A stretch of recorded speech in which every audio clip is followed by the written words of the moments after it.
18वीं लोकसभा चुनाव के नतीजे सामने आ चुके हैं। हालांकि बीजेपी के बहुमत के आंकड़े को पार बीजेपी नहीं कर पाई है, लेकिन एनडीए को पूर्ण बहुमत मिला है। वहीं कांग्रेस पार्टी ने भी शानदार प्रदर्शन इस बार किया है। बात करें पश्चिम बंगाल और महाराष्ट्र के चुनावी नतीजों की, तो बीजेपी को दोनों राज्यों में बड़ा झटका लगा है। तो वहीं बिहार में एनडीए ने शानदार जीत दर्ज की है। एक खास रिपोर्ट आप देखिए।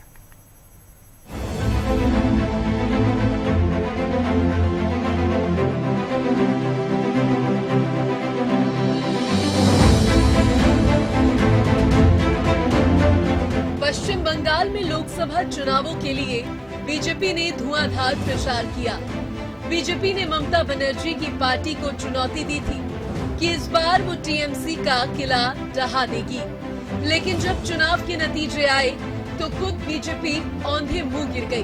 बता दें कि साल 2019 के लोकसभा चुनाव में टीएमसी ने 22 सीटें जीती थी, वहीं बीजेपी 18 सीटें जीतने में कामयाब हुई थी। आसनसोल सीट से बॉलीवुड एक्टर शत्रुघ्न सिन्हा ने जीत दर्ज की, तो वहीं हॉट सीट बहरामपुर पर क्रिकेटर यूसुफ पठान को जीत मिली। वहीं कांग्रेस नेता अधीर रंजन चौधरी को हार का सामना करना पड़ा।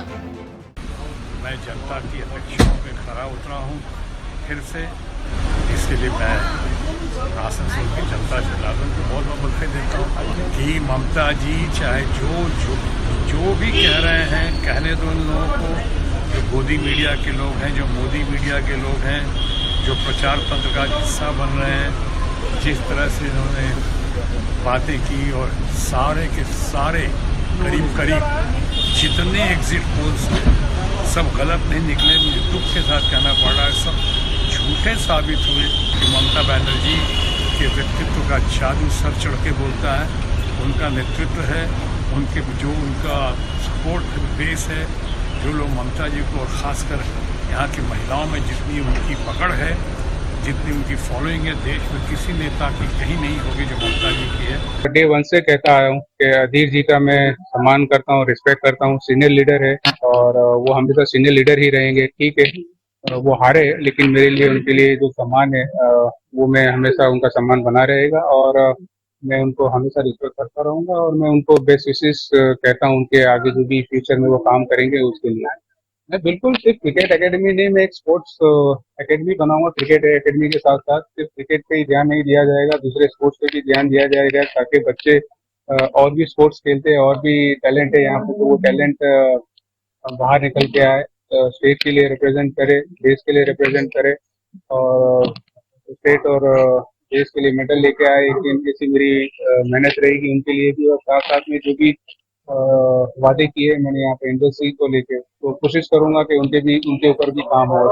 उत्तर प्रदेश के बाद सबसे ज्यादा लोकसभा सीटों वाले महाराष्ट्र में जहां एनडीए को भारी नुकसान हुआ, तो वहीं इंडिया गठबंधन ने अच्छा प्रदर्शन किया। बता दें, साल 2019 के चुनाव में एनडीए ने कुल 41 सीटें जीती थी, जिनमें बीजेपी ने अकेले 23 सीटों पर जीत का परचम लहराया था। अमरावती हॉट सीट पर बीजेपी उम्मीदवार नवनीत राणा चुनाव हार गई है।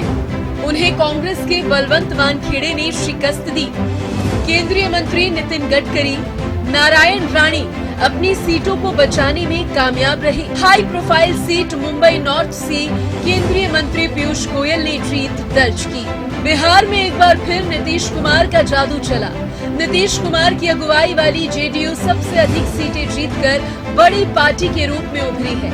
लोकसभा सीट पर हम प्रत्याशी जीतन राम मांझी ने करीब 1 लाख से अधिक वोटों से चुनाव जीता, तो वहीं हाजीपुर सीट से चिराग पासवान ने जीत दर्ज की।